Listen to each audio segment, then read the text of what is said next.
Some type of a surface concrete to help things spray out and clean out better. But there's a lot of things going on out there. He appreciates everybody that does help and support with sharing posts of these animals that are at the shelter. They do a good job of putting it on Facebook, and we all do a good job trying to share that information so maybe somebody will see that dog and think that's a perfect fit for them. So that's all I have. Thank you. Just one comment. I did receive word from Mr. Walker that the Huey will be there and will be giving rides to passengers. Great, great. That's good news. Councilman Stevenson? Peru Utilities gave an update on the long-term control plan, and Miami County Economic Development Authority discussed the next alley that they will be redoing. Thank you. Appreciate all the liaison reports, everybody. It's great keeping everybody informed. Moving to old business, we are looking at ordinance 13-2025, an ordinance to repeal and replace sections 90.15 through 90.17 of the Peru Municipal Code of Ordinance Beekeeping. Do we have a motion to reconsider? I make a motion that we reconsider. Second. Roll call? Huber, Yes. Murphy, Yes. Podechny, Yes. Stevenson, Yes. Ulrich, Yes. Anderson, Yes. Fisher. Yes. Discussions or questions regarding the request to repeal and replace sections of this? You've all had an opportunity, I think, to review it. Planning committee gave favorable. Yes, they did. Okay. This has been vetted by the state aviary. Justin's looked it over. We've all looked it over. All the corrections have been made and so forth. Even though this is a fairly minor ordinance, such as we were not going to have a city full of bees, but without this ordinance, anybody can put bees in their yard as we speak right now and be under state rules, which are vague at best. Even HOAs must allow rules of bees. We sat on this for quite a while, and people could be putting bees in their yard right now, and we would have absolutely no recourse because there's no city ordinance. They would go by state ordinance. So it's time to figure this out.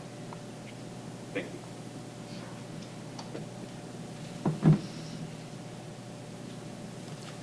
Comments? Concerns? I'm sorry. Yes, sir. Sure. Come on up, Tim. Can you please state your name for the record? Okay. Oh, no microphone. Oh my God. Okay. We got. Solvable. Thank you, Dave. That's a little behind you.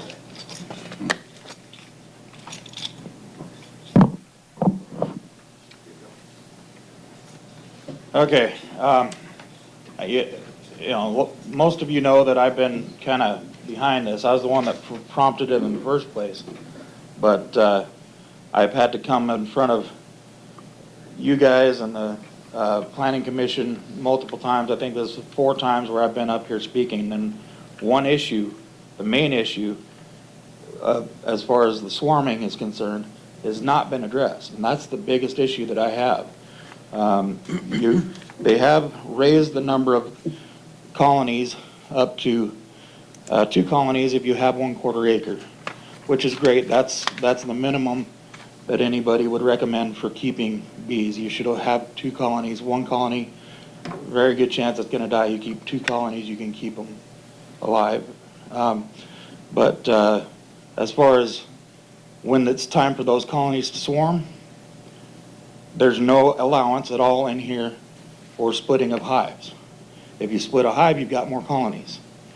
But you have to split them because there's no way to keep them from swarming without splitting hives. It can be a temporary allowance or whatever, but there has to be an allowance for that. And then on top of it, we're still not in compliance with the law. This minimum lot size of 5,000 square feet in order to keep any bees, the law, and I'll read it here. It says, except as provided in subsection B, and notwithstanding any other law, a unit may not adopt or continue in effect any ordinance, rules, regulation, or resolution that prohibits a person from beekeeping on property that the person owns, rents, or leases. A unit may adopt an ordinance, rule, regulation, or resolution that regulates beekeeping, either concerning the number of active beehives a person may operate and the location of beehives on the property, and that conforms to standards established by the apiary inspectors of America. Well, that last part there, according to the state apiarist who I've spoken to, there is no such thing as standards established by the apiary inspectors of America, so that really we can kind of ignore. But the first part up here says that you can't prohibit a person from beekeeping on property that they own, rent, or lease. So it doesn't say if it's over a certain amount of property. If I had 5 square feet, technically I should be able to keep bees according to the state law. Now, it does allow for the city to make ordinances regarding the location and number of hives. So, but if we say, oh, well, yeah, you can keep hives as long as the number is 0, that would, that's essentially what we're doing here for lots that are under 5,000 square feet. Technically, right now, with the current ordinance, if we ignored the state law, I could keep bees on top of my building. It's about a 2,000 square foot lot. But the roof of the building is 35 feet high. I could put a beehive up there and it'd be within the ordinance we currently have. With this ordinance, I wouldn't be able to do it. There'd be multiple reasons.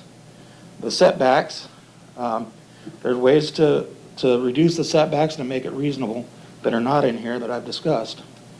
But, you know, the width of the lot's 20 feet wide. Well, if it's 10 feet from any property line, well, I could put it smack in the middle and I'd still be within 10 feet of either line. So, and anyway, there's that. There's also the requirement to get a permit. Now, you could, you know, it's understandable that the city might want to keep track of who's got hives, where they're located, those kinds of things.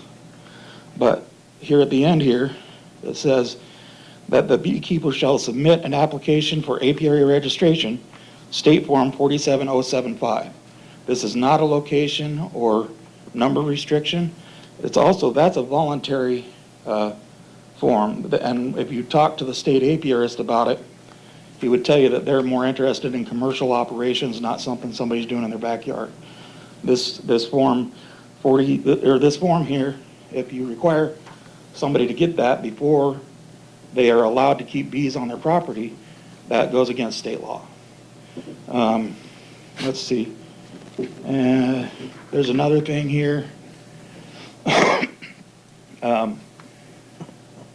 There's a requirement here that hives be, they must have movable frames. Well, yes, that's a state law, I believe. That's usually a state law in most states. I haven't really looked it up, but it should be a state law, but that is not a location or number restriction. So that cannot be in there. You know, and there's nothing in the state law that says you can even incorporate state laws in the city ordinances. You can only make those 2 restrictions, location and number of hives. There's the setbacks. So the setback requirements, for instance, the most egregious one is the 100 feet from any school or public park. Well, there's certainly properties in this town that their whole property would be within 100 feet of a school or a public park.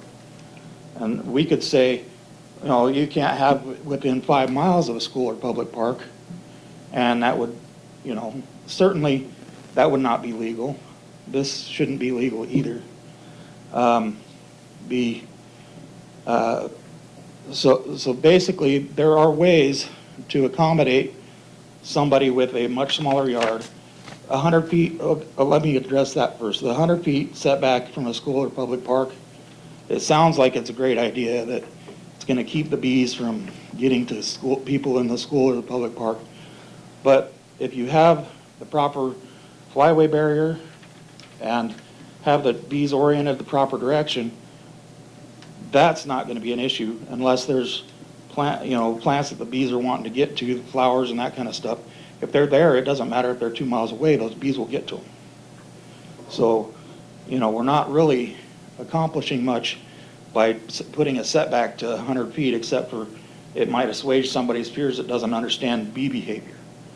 So, and anyway, this thing keeps coming forward, and I'm the one that put it forward, but it seems like people are trying to keep me from knowing that it's coming in front of people. I didn't know that the Planning Commission was going after it. I had to be told it was coming in here at the last minute in order for me to come here and speak against it again, and I want to speak for it. I mean, I talked to the mayor, I talked to Bobby, I talked to Erica, and I talked to Tim, all in person. I've talked to everybody else in emails. I really want something that's right to be done, but this one I don't believe is the correct thing to do. And as I said, every time I've spoken about this and against it, that swarming issue, that's the biggest thing, because that can cause property damage. That you get a swarm that gets loose, and this ordinance would require it. You get a swarm that's loose, and it gets in somebody's wall, it can cause thousands of dollars worth of damage, because you can't just, kill the bees and think that's the only thing that's wrong. And they've got honey in there and comb, and it attracts pests, and it can cause rot and all sorts of things. You have to get in there, remove the comb and the honey, and you also have to block off any entrance, because the fact that there was comb and honey in there at one time will attract more bees. And so anyway, that's a nuisance. If there's any nuisance that a bee can do, that's it, and we need to not do that. So we need to have an allowance for extra, for temporary extra hives. I like the fact that we up this to 2 colonies, because that should be the minimum anybody should keep. If you're not keeping 2 colonies, it's kind of like keeping horses without some kind of shelter from the weather. You gotta have enough resources, enough things for them to be safe and secure and healthy. And with only 1 colony, you're not doing that. It's bad practice. But anyway, I would like for you guys to vote this down again, and I hate it because this keeps coming in and in and in and in. But and I hear that the state apiarist was talked to. I don't know what kind of conversation was had there, but and I sent something to Dustin, and I heard that you had wanted to talk to me, and I gave him my contact information, but I never heard from you. But I think that my concerns are valid. I think that my concerns about the law and about the swarming and about all these things are valid concerns that this ordinance does not address, and it should. And if you would just, when this goes through your committee or whatever, where it gets done, somebody could just contact me, and I could go over it. I've had this for like 2 hours, and I was able to find these things. It's very easy for me to see them as a previous beekeeper. But for somebody who's not been a beekeeper, you probably don't notice that these might be problems. So, you don't have to contact me. Just get a hold of a beekeeper. at least. But I am offering to be that beekeeper. I did it for 7 years, and I can help. But anyway, if you guys have any questions, I would be happy to answer them. First off, we appreciate your work and dedication to this. I mean, you have given us quite a bit of good information. I took your information along with the prior drafted ordinance, sent it to Jared Spakowski, who is the apiary specialist of the DNR, the king bee. I asked him if he could look at our ordinance, look at your notes, comments, and tell us what changes we needed to make our ordinance compliant and everything. And the ordinance you guys have been presented with is just that, the ordinance with his integrated comments, feedback, and according to him, he believes that ordinance, once we make the additional changes, are the changes that you guys have presented to you, that it would be compliant with all state statute and a solid ordinance. He didn't make any additional recommendations as far as forming or indicate that we can't regulate lot size. And again, my interpretation of the state law is we cannot have an ordinance that prevents the city from prohibiting the raising of bees. Our current ordinance is old. It does just that, prohibits the raising of bees in the city limits. We are most certainly allowed to, and state statute is clear, set regulations as to location and property and make other reasonable regulations as it relates to the raising of bees. Our ordinance is not a universal prohibition against anyone from keeping bees, just setting minimum lot sizes, which is not a prohibition. It's well within our right. And I'll just add this additional input. You know, this was created not just out of the blue, but with Tim's comments, but also from ordinances in a couple other cities within Indiana. And, you know, we've been working on this now since March of last year. Yeah. So that, in addition to what Dustin has done in talking with the state apiary and adding, you know, you even added some side comments that we could see how you integrated those. I just feel that even with some of Tim's objections to or suggested changes to this, I feel that we've got something that's workable now and it's reasonable, and we have spent a lot of time on it. And I just kind of, now if we, you know, want to consider to, if we pass it tonight and we want to consider to, you know, make changes, then maybe we can do that down the road. But originally, it was, as Dustin said, I think originally it said we could not have bees. That was our ordinance, that we could not have bees. No, there were allowances. So you could keep them, so like the current ordinance, if you keep them up 30 feet in the air, you can have bees. Also, if you had the ability to keep them within a certain lot size, I can't remember what that was. But the one that pertained to me is the one I remember the most, and that was the one that 30 feet in the air. So technically, I could keep them. But with this ordinance, I wouldn't be able to keep bees on my property. Okay. All right. Thank you, Tim. Thank you, Tim. Any more comments? Mayor, I'd like to just make Yes. a couple Yes, Pete. points if I could. Reading through this and everything, the one thing that I find us lacking, there's no medical perspective here. I thought that was kind of interesting. Okay, the medical world, okay, I think they play a very important role. 1% of the population, okay, are allergic to bee stings. Okay, 100 deaths a year are attributed to anaphylaxis, where the breathing shuts down. Simply you cannot breathe. All right, so you may think, well, 100 people, what's that? Well, that's human beings. So, Tim, my question, workable or risky? Something to think about. Is another question. If the city passes this bee ordinance, is the city liable for bee stings resulting in death? No. No. Okay, you answered my question. Thank you, Dustin. First off, Pete, the state has mandated that we allow bees in town. Yeah. So the medical portion of it, It's already mandated that we do. Yeah. We don't have a regulation. We don't have this ordinance. If we get a complaint or something, we have nothing to fall back on. Yeah.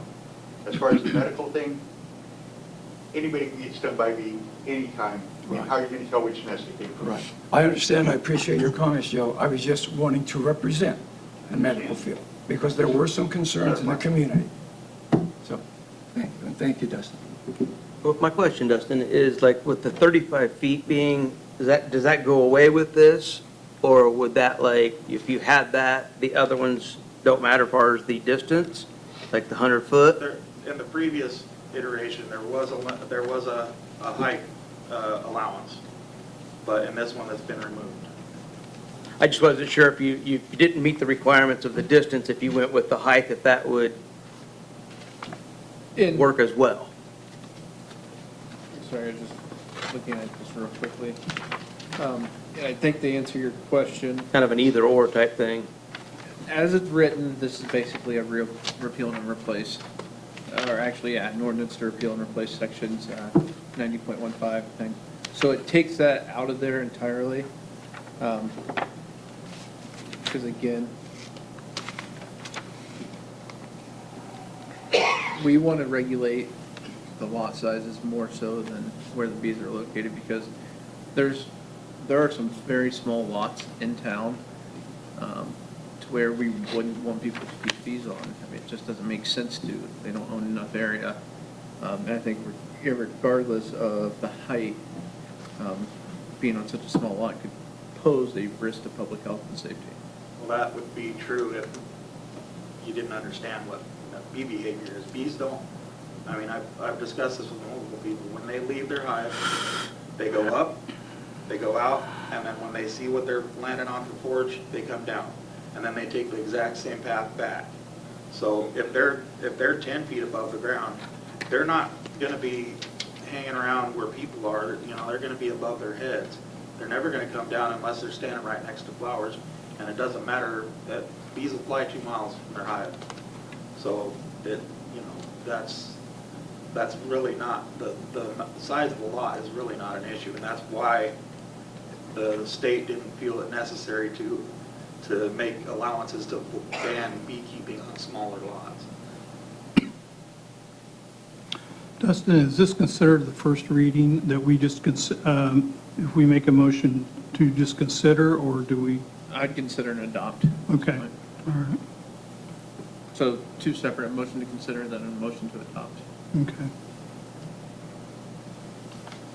Because Joe does make a good point. As of right now, we have an ordinance that prohibits them. However, our ordinance goes against statute Right. at this point. Well, here's the thing, if you think that it's okay to limit keeping of bees on certain sized properties, but allow it on others,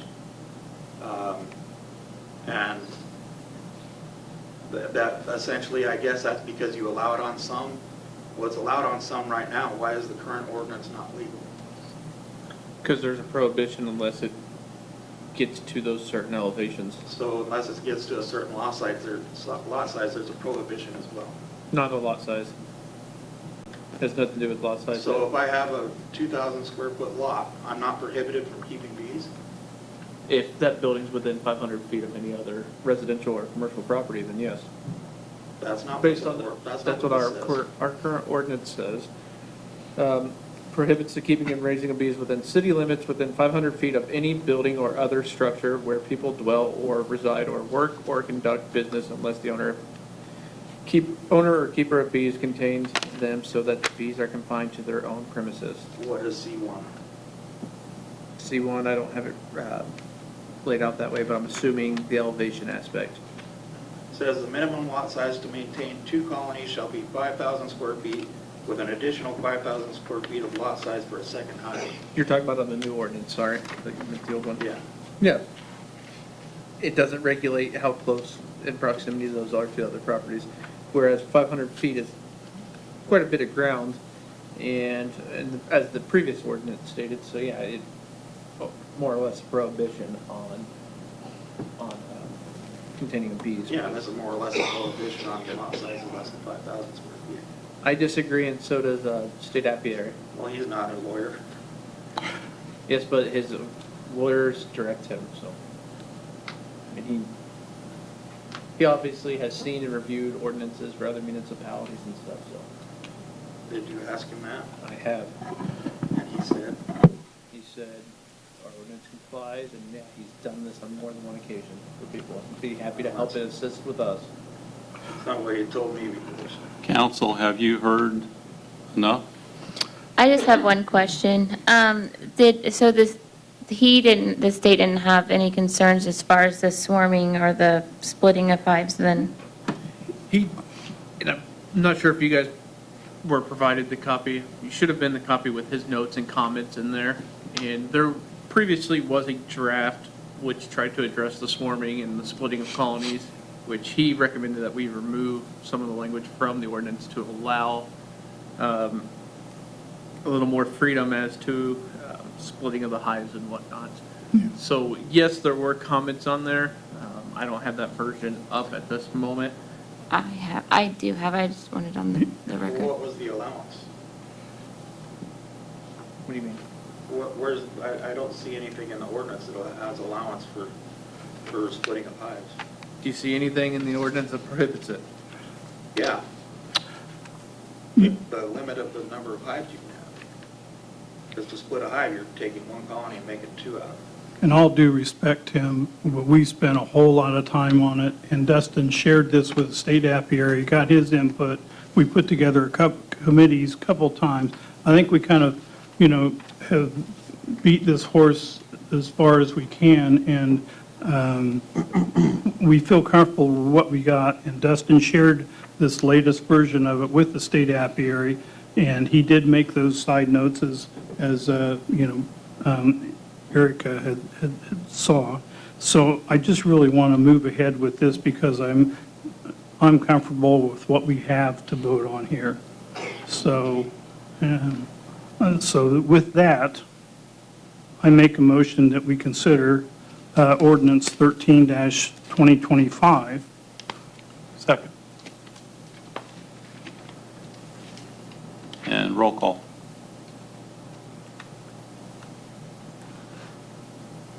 Murphy? Yes. Dutchney? Yes. Stevenson? Yes. Ulrich? Yes. Anderson? Yes.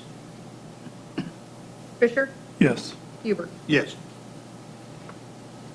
So at this time, we've had a motion to consider the ordinance. We've had discussion. Is this at the point where we have a vote from the council, a motion to adopt or a motion to reject? I make a motion that we adopt ordinance 13-2025. Second. And roll call. Dutchney? No. Stevenson? Yes.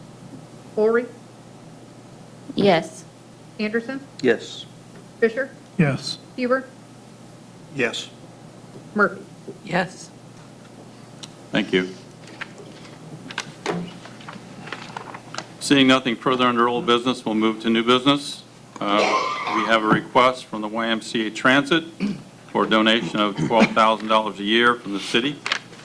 We have representatives from the YMCA come forward, please.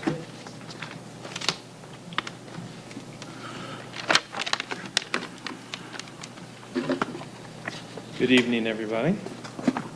I have copies of my notes if you'd like a printed copy. I gave him some. You got them? Okay, thank you. I think we all know you, but for those watching at home, could you? I'll state start with your name? that. My name is Mark Demchek. I'm the Executive Director of the Miami County YMCA. I've served in that role for, today it might be exactly 14 years. It's really close. Congratulations. With me is Stacy Gaunt. She is the Transit Services Director, so she oversees the direct day-to-day operations of all of our transit services. So what we came here today to request is $12,000 per year for the next 3 years. That would support the operations of our YMCA transit program. The transit program is a public transit system, and it's operated by the Y on behalf of the Miami County Commissioners. The amount of $12,000 is equal to the current support that the Miami County Commissioners provide on a yearly basis. It also would be matched dollar for dollar by a federal transportation grant. So every dollar that we get, aside from fares, we can use as match for this federal grant. It equals about 2.3% of the total Y Transit operational budget, which was equivalent to 44 cents per ride, based on a $19 per ride cost from 2024.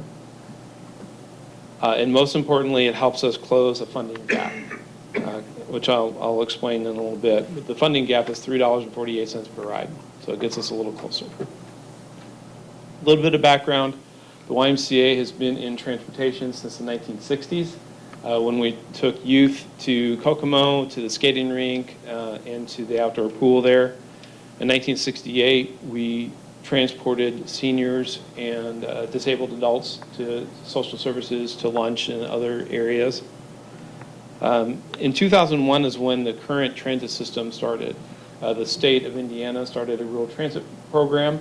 The Miami County YMCA, because we already were transporting people and we already had some vehicles, we were invited to be one of the founding agencies. So in 2002, that was our first full year of operation. We had over 23,000 public transit rides.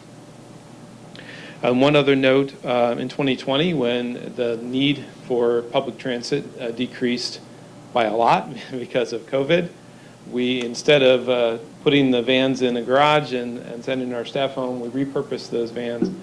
In 100 days, we delivered over 30,000 meals to low-income households and seniors who we knew to be shut in. Those are meals that were prepared by the high school. We took them out on the vans and gave them out hundreds at a time. I provided the statistics for the 2024, the types of rides, a little over 27,000 rides. You can see they're for all different kinds of things, but they're all for people who don't have, for some reason or another, means of transportation. That could be just to go to the grocery store. It could be to go to the pharmacy. It could be to go to school. It could be to go to work. It could be for some kind of medical need, something just a routine checkup, or something as critical as dialysis or cancer treatment. Last year, 71% of the rides that we provided were within the Peru city limits. That's almost 20,000 rides. Page 2. A couple other quick facts. This is a YMCA program, but there's no requirement for YMCA membership to use the system. It is a public transit system under 5311, so it's open to anyone, whether they have a car or not.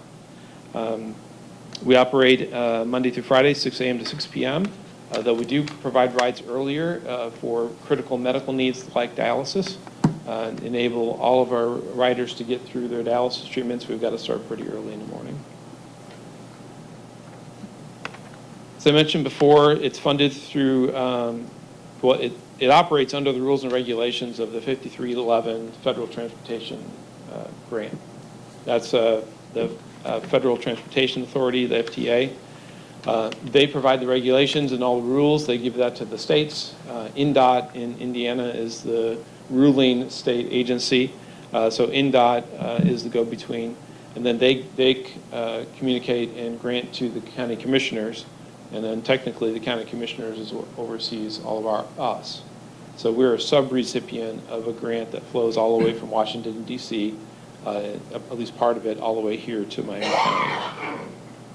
There's 4 main sources of revenue for Y Transit. The federal grant I mentioned, this is hundreds of thousands of dollars. It does require a 50% match. So every dollar that we can get with the federal grant has to be matched by a dollar locally. There's a couple different ways we match those dollars. The state of Indiana provides a pretty good grant right up front, usually around $90,000 to $95,000 per year. We can use that for the federal match. We also do local grants and contributions, which all can be used for federal match.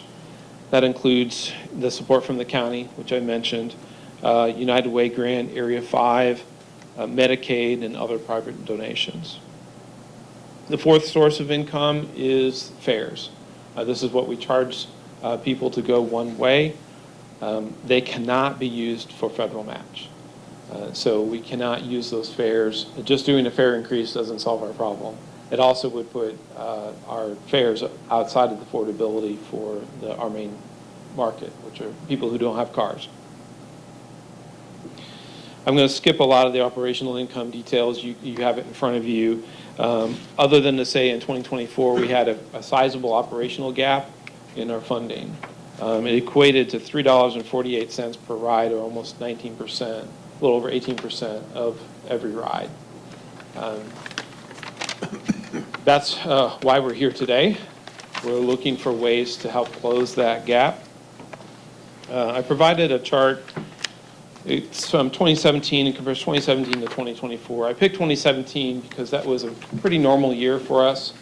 A couple things I want to point out. One, the cost per ride was $10.10. This, right now, and for the last couple of years, it's $19. So there's been a substantial increase in the expenses that are required, everything from fuel to insurance to labor costs. Everything's gone up, along with everything else in our budget. So that's definitely put an extra pressure on our local match, because while the FTA grant has increased to meet that, the need for 50% match has also gone up. So it's made it a lot harder for us. At the same time that they've increased, some of our local sources have decreased. Our local donations, some of the grants that we get on a regular basis have decreased over the last couple of years. Medicaid, which we unfortunately lost certification for an entire year. Happy to say we are certified again, and we're starting to get Medicaid revenue again. It's going to take us a while to build that business back up. And then on the kind of a bright spot, the county's contribution was $6,000. The last 2 years, it's been $12,000. So we asked for more, they recognized the need and increased it. What we're looking for is equivalent of 44 cents per ride. And it's exactly the same as what the county's providing. That helps close the $3.48 gap. Doesn't close it all the way, but we're not asking for you to do that. The rest of our plan to close that gap includes Medicaid, building that business back up, which again, we're already doing that right now. And also going back to other local sources to see if they can increase their contributions. I think I'm going to stop there and let you ask any questions you might have. Just for the public's information, Stacy and Mark has met individually with some of the council members to share this information prior to this meeting, so that we just didn't come here and to make a decision, bam, right on the spot. And that's been very helpful, so that, otherwise, some requests we have to table until we have time to really think through it. But I appreciate you making the effort to set up meetings to talk to us and share this information. I had been asked by a couple of council members, hey, there's in our city budget, there's $100,000 a year that shows up as a contribution to the YMCA. But that's a commitment. That's the commitment when the YMCA was built, a 10-year commitment that goes towards operations. It doesn't go towards Y Transit. So I just wanted to clarify that was something, separate. Again, if I could clarify that just a step more, that contribution is to the capital project. Right. So that goes towards the building costs of the new YMCA.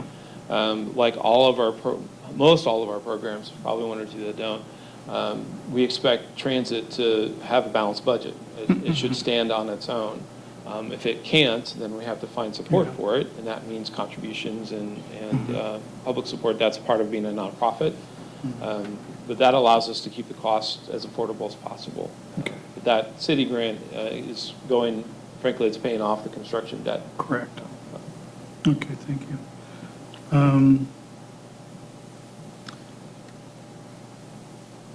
And as you've already explained, you feel like in 3 years that, Medicaid, that you'll be up to the point where that would get you at least break even, if not better, hopefully. So you're looking at a 3-year commitment right now, and for something to be reconsidered maybe after that point. But that you said that early on, I just wanted to clarify that, because early on, I had heard a 5-year commitment, and I know that the county is open-ended, but, you know, with all of our budget situations, with the recent SB1, I feel like, you know, we really can't make a commitment beyond 3 years, and so I appreciate your understanding on that. It took us a year to get the Medicaid recertified. Yeah. You know, the wheels of federal government grind very slowly. Right. We anticipate a significant increase this year in Medicaid revenue, and then next year we'll be able to evaluate what that budget looks like. You know, I don't know if we make up the entire $3 per ride. Yeah. And that is also a little bit of a moving number. If gasoline drops, then that cost per ride goes down. Insurance goes up, and so we thought a 3-year window was reasonable, and it allows us to prepare. We know, okay, there's 12,000 that we don't have to find somewhere else. I think this is a really good program that is offered to a lot of the citizens here in town.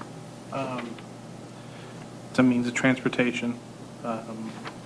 And I was emailing Stacy, and in '23, the Cass County Transit was in danger of losing their transit program. And the county and city each gave $100,000 in '23, and then the city gave another 100 in '24, and the county gave another 50. So, I mean, 12,000 in the grand scheme of things is very minimal. I actually thought that maybe even in the first year, I talked to Andrea to see a little bit more the first year, just to kind of get you guys headed in the right direction. That's my opinion. Drew, I agree with you on how important this program is for our community, and how many people it actually helps. That I think there are a lot of people, maybe in the public, that don't understand that these transit rides are more than just, you know, going to the Y or something like that. And another thing to reiterate is that this is not a YMCA-funded program. So I do think that it is something important that we do need to keep in our community. Mark and Stacy, I had mentioned, you know, we talked earlier last week, but this is such a great program, in my opinion. I mean, for seniors, I think the city has a responsibility to take care of the elderly, the seniors. But not only that, and of course the medical needs, you know, that's showing people, the public, hey, you know, we care about you. We want to meet your needs. But you go beyond that. I mean, people need food even. So I was impressed at what else you have covered. You know, I think about it this way: if I didn't have a car, how would my life change? If I had no means to get to the store except for my 2 feet and maybe a bicycle, how much could I carry home on that? It's something that we take for granted every single day, and the Y is honestly humbled by this program that puts us in the lives of people that we want to help. for sure. And so many people are in wheelchairs that their family can't get them where they need to go. So even if they do have supportive families, which many of our seniors actually don't have family members that are helping them. And so even if they do have the family members that can help them, they may just have a small car, or they may not be able to take them in a wheelchair. And they've got to get food, they've got to get to medical appointments especially. They need tons of dialysis, cancer treatment, all kinds of medical needs that they wouldn't be able to get there without them. And that's just, I mean, that's just the thing, you know, people won't get to work. There's a lot of low-income people that want to work. They can't get to work because they can't get a car or car insurance, or they've lost their license for some reason. So it's very big. And there are also students that ride as well, correct, to school, and so those kiddos wouldn't necessarily get to school without it. Yeah, actually, almost 30% of our rides are going to some school or another, and that could be elementary school, high school, middle school, or Ivy Tech, adult education. It's the whole gamut, but it's a big need. And some of it is, we're supplemental to what the school district does. The school district buses are full. And so when parents need, because of their work schedule or some other family schedule, when it doesn't quite line up with the school bus, that's when we fill in. And a lot of it's across district lines, but some of it's just going down the street because they just can't be there at the right time. Is this a YMCA, as far as what dictates what is a senior? I mean, you have 60 plus, or, the use of the Y Transit program. That's not something that our local Y has dictated. It's funding based, so Area 5 is the Area main 5 funder for, they provide partial funding for their senior rides. They set that at 60 or up. Okay. Most of the decisions that we make, we don't get to make. Okay. Well, and that was, Because the that's my regulations question. are either federal or state. Yeah. And it's the most, frankly, our drivers are the most screened from a physical and mental fitness than any other driver system you can think of. Our vehicles are screened more than any other vehicle you can think of. There's a lot of rules and regulations, and that's a big part of Stacy's job is to keep us within those rules. And that's just what I wanted to clarify, yeah. All right. Is this something we take a vote on, or does this? Yes, it will. Any more questions from the council? Stacy and Mark, we want to thank you for the information you provided tonight. Also, thank you for the service that the YMC provides to our citizens of Peru. Well, we couldn't do it without the community's support, including this council. So Thank you. right back. So yes, this would be an opportunity for the council. The funds, location of the funds have been identified through seated. So the money is available at the council's decision on whether to approve or deny. I would make a motion that we approve it and move forward. Second. Third. I want to clarify that it's for $12,000 for 3 years. Yes. And roll call, please. Stevenson? Yes. Ulrich? Yes. Anderson? Yes. Fisher? Yes. Huber? Yep. Murphy? Yes. Yes. Cy Dutchney? Yes. Thank you. Thank you, guys. Thank you so much. Thank you. Next item under new business is a request from Chief Feller to purchase 18 new laptops and 21 new laptop mounts for the Peru Police Department. Chief Feller?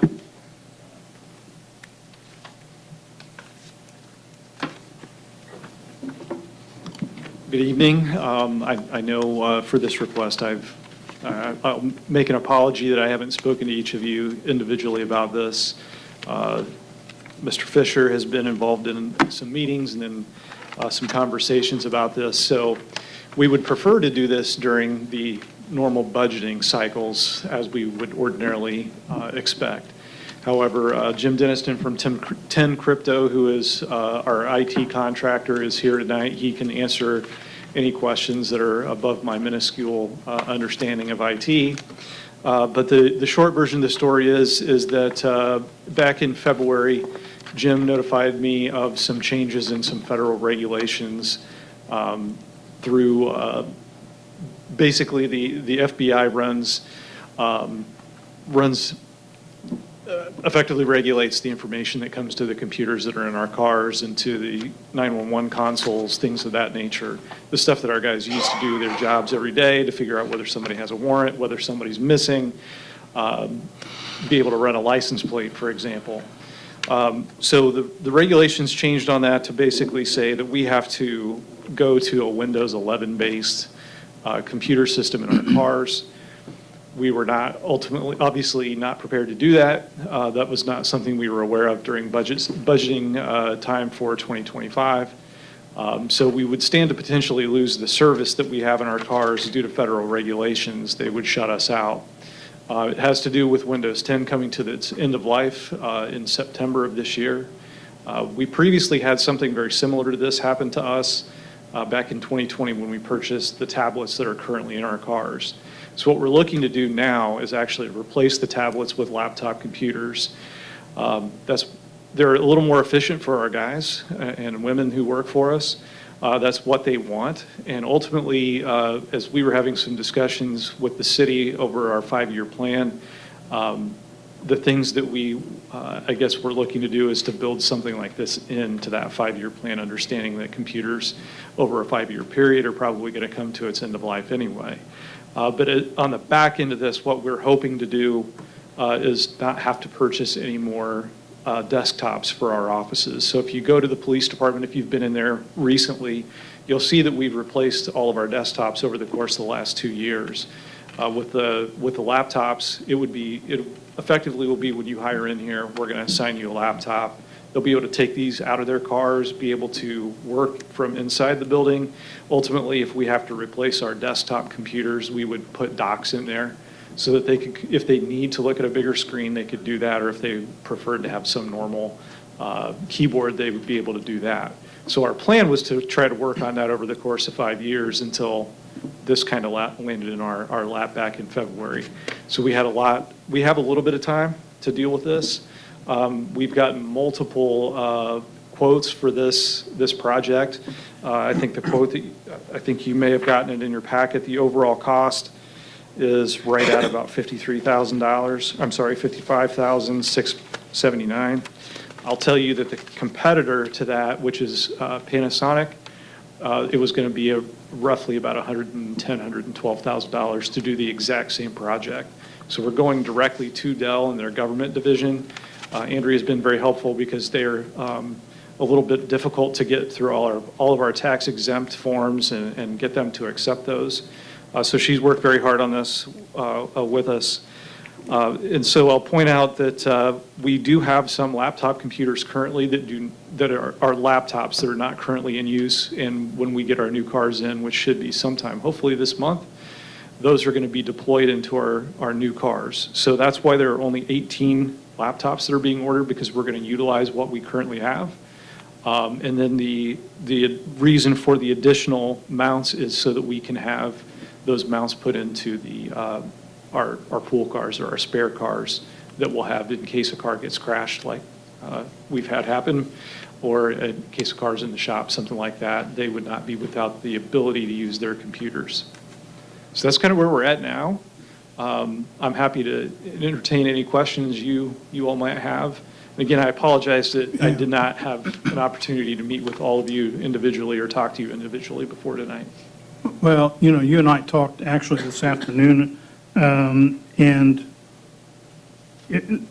these all will have Windows 11 on it? Yes, okay. Absolutely. What about the laptops you already have? The tablets that we have? Yeah. Well, not the tablets, but you have some other laptops? We do. Okay. Yes, those had been purchased by previous administrations. So when we send someone to the academy, for example, we have to supply them with a laptop computer to be able to work when they're down there. So the computers that we have now they're currently sitting in an office absent our one officer who's at ILEA now. So the computers that we have enough to deploy immediately. They're still in good standing. Windows 11, everything's good there. It's just that the tablets that we have are not capable of doing what we need to. Yeah, I had shared with you, I was surprised that you didn't have laptops and docking stations. Ultimately, you're going to save money because you won't have to buy desktop. Correct. Correct. And currently, I mean, we had laptops when I hired in here in 2002, and we made the transition away probably in about 2014. So, then we replaced them in 2020. So currently, some of the statutes in the state of Indiana have changed to the point that we could have officers, we don't currently have officers living this far away, but we could have officers living as far as 50 miles away and be within compliance of state statute. So if they have an issue that we catch in paperwork or something that they need to do when after hours, when they get home, it's not really reasonable to ask somebody to drive 50 miles to come back here to make a correction. Currently, they have to go out and sit in their car to make that type of correction for our officers who maybe don't live in the county. But with this, they could take it into their house and be able to work maybe a little more comfortably and a little more reasonably. Or to be able to work remotely if we have to have somebody that needs to work remotely, a detective or something like that.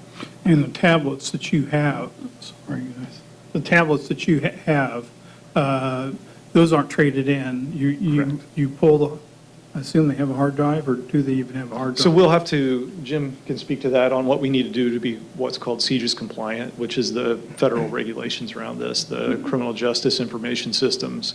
So I know that we have to wipe them or effectively erase them. There's no trade-in value to Dell for a Panasonic product. Oh, okay. So our plan would be, we're going to have these tablets that are still usable, they're still workable, so we would open that up to any of the other city departments to see if any of them want them and want to repurpose them. If we're able to do that, we'll obviously transfer the equipment directly to them and be able to, they can use them for whatever they need to. And the funding would come from, the funding? Seated. Again, this is something that I would have preferred to have done in the normal budget cycle, but we basically had 7 months notice before we had to do something, and unfortunately, we didn't know we were creating the 2025 budget.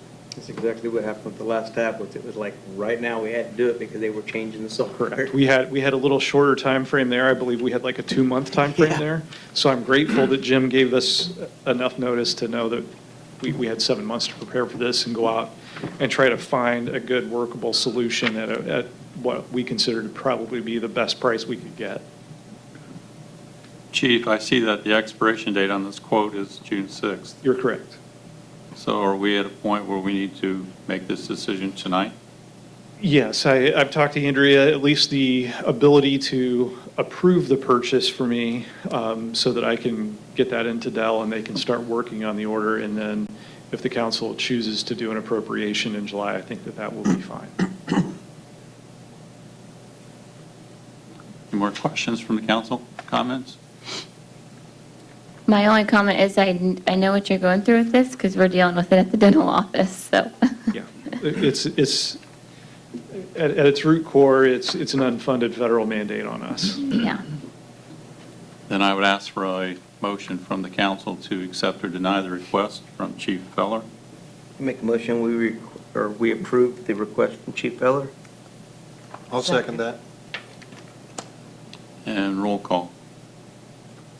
Ulrich, Yes. Anderson, Yes. Fisher, Yes. Huber, Yes. Murphy, Yes. Spiadachny, Yes. Stevenson. Yes. Thank you. Thank you. Thank you, Chief. Next item under new business is Resolution 11-2025, Peru Municipal Electric Utility Rate Adjustment for the third quarter of 2025. Do we have a motion to consider Resolution 11-2025? I make a motion, we consider Resolution 11, 2025. Second. And roll call. Anderson, Yes. Fisher, Yes. Huber, Yes. Murphy, Yes. Spiadachny, Yes. Stevenson, Yes. Ulrich. Yes. Thank you. Josh? Evening. So today is the third quarter tracker for the electric. It's the pass-through energy costs. So when the cost of energy goes up to our customers, we pass that through. When it goes down, we pass that through as well. So the last 3 quarters, it has went down. That includes this quarter. So it goes down another 47 cents per 1,000 kilowatts. And so since December 31st, including the CPIU adjustment that went up last month, the rates have decreased by 3.99%. So, we'll take it while we can get it. But again, this is just the energy pass-through costs. We don't have, this isn't operational, so we don't really dictate that energy cost. It's what comes to us and what it costs us to purchase it. So, good to bad, I suppose. Good this time. Any questions? Easy enough. Thank you, Josh. Thank you. Thank you, Josh. Do we have a motion to adopt Resolution 11-2025? I make a motion that we adopt Resolution 11, 2025. Second. And roll call. Fisher, Yes. Huber, Yes. Murphy, Yes. Sodecki, Yes. Stevenson, Yes. Corey, Yes. Anderson. Yes. Thank you. Last item under new business is ordinance 14-2025, an ordinance to establish boundaries of election districts. Do we have a motion to consider ordinance 14-2025? Make a Make a motion we motion. consider. I'd make a motion to consider ordinance 14-2025. Second. And roll call. Huber, Yes. Murphy, Yes. Sodecki, Yes. Stevenson, Yes. Corey, Yes. Anderson, Yes. Fisher. Yes. Thank you. Andrew, would you like to give an explanation of this ordinance? Basically, a law was passed a couple years ago that the districts have to have equal representation, where our current districts do not. We weigh heavy in one district and light in another district. So in order to be compliant and not fined, we had to redistrict by moving some population around in the districts.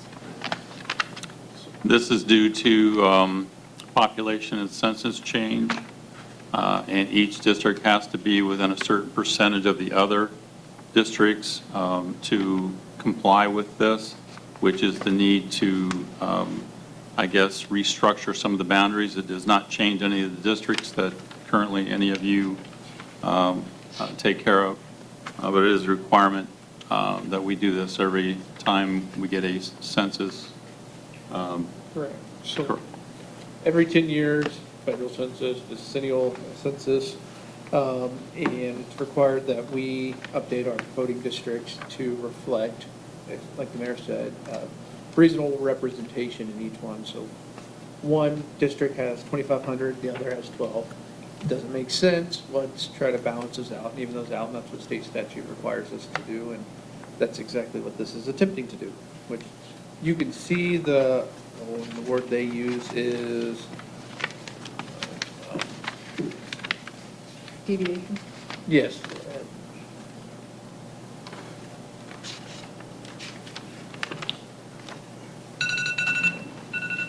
Sorry. I'm good.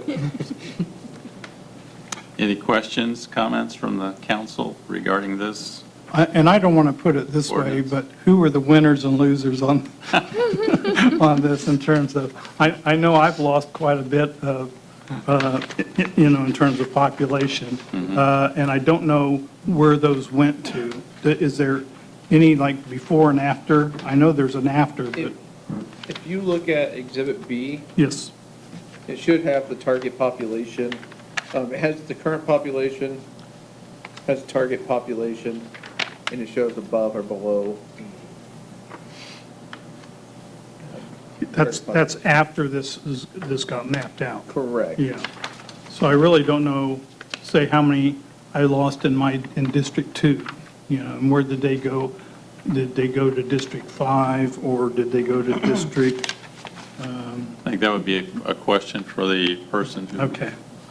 redid this. I would say your district decreased by about 300. Yeah. Where did they go? To another district.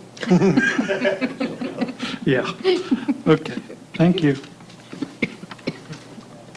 It is a requirement that we do this through the state, so we're complying with that requirement. Okay, good.